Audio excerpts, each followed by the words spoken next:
வெண்பருத்தி நூலெடுத்து வாய் வெடிச்ச பூவெடுத்து நான் அணிஞ்சிட தொடுத்து வச்ச நடினமான மாலை இது.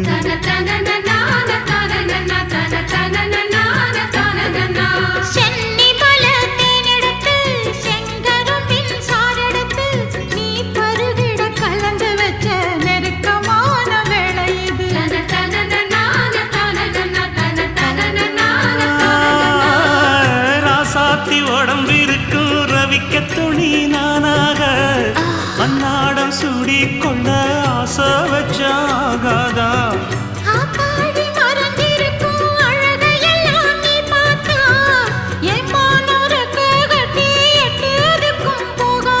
அடிச்சி சக்கரையே எட்டி நீயும் நிக்கிறியே நான் ஏங்கி ஏங்கி பார்க்கிறப்போ ராமி பண்ணுறியே.